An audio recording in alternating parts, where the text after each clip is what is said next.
राधे राधे। आज मैं आप सबको हमारे कान्हा जी की बड़ी ही प्यारी लीला बताने वाली हूँ। आप लोगों ने मीराबाई का नाम तो सुना है। मीराबाई बनी कैसे, इसकी भी एक बहुत ही प्यारी कहानी है। एक बार जब कान्हा जी बालक रूप में थे तो उनके ही एक मित्र का विवाह हुआ और जिससे उनका विवाह हुआ उनका नाम था माधवी।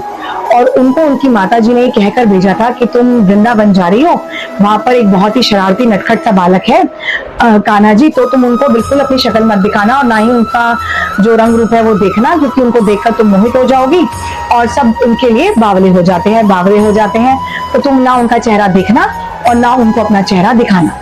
अब कान्हा जी ने तो जिद पकड़ ली कि मैं तो मेरे दोस्त की जो लुगाई है, जो बीवी है, मैं तो उसकी शक्ल देखूंगा। अब वो गए उनसे मिलने माधवी से, लेकिन वो ये लंबा सा घूंघट करके बैठ गई कि मैं तो कान्हा को अपनी शक्ल दिखाऊंगी नहीं, ना ही मैं उनको देखूंगी। कान्हा ने बड़ी कसमें दी कि आप मेरी भाभी हो, एक बार मुझे आपका चेहरा देखना है, मुझे देखने के लिए कहाँ कहाँ से लोग आते हैं और मैं खुद आपके पास आया हूँ आपसे मिलने और आप मना कर रही हो। तो माधवी ने कहा नहीं, मेरी माँ ने मना किया है कि मैं ना तुम्हें शक्ल दिखाऊं और ना मैं तुम्हारी शक्ल देखूं। तो कान्हा जी को बहुत गुस्सा आया, क्योंकि वो बहुत देर से मना रहे थे लेकिन माधवी ने नहीं सुनी। तो कान्हा जी ने उन्हें अभिशाप दिया कि जिस तरह से मैं तुमसे मिलने के लिए, तुम्हारा चेहरा देखने के लिए तरस रहा हूँ, एक दिन तुम भी तरसोगी। और माधवी ने कहा जाओ जाओ, छोटा सा बालक मुझे क्या अभिशाप देगा।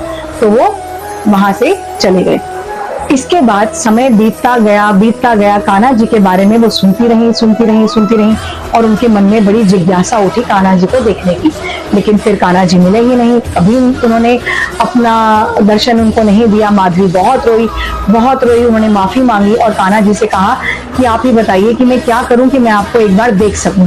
तो कान्हा जी ने कहा तुम्हें पूरा एक युग इंतजार करना पड़ेगा और अगले जन्म में जब आगे युग आएगा, कलयुग, तो तुम मीरा के नाम से जन्म लोगी और जब तुम मीरा के नाम से जन्म लोगी तो तुम्हारा पूरा जीवन कृष्ण भक्ति में जाएगा, कृष्ण की भक्ति पूजा में जाएगा और तब मैं तुम्हें मिलूंगा। और इसीलिए जब मीराबाई ने अपने प्राण छोड़े तो उन्होंने कान्हा के रूप में ही, कान्हा के शरीर में ही अपने आप को विलीन कर दिया था। उन्होंने कोई भी अपनी देह त्याग कर यहाँ पर धरती पर उनका संस्कार नहीं हुआ था, बल्कि वो कान्हा की देह में सम्मिलित हो गई थी। तो ये है हमारी माधवी से मीरा बनने की पूरी कहानी।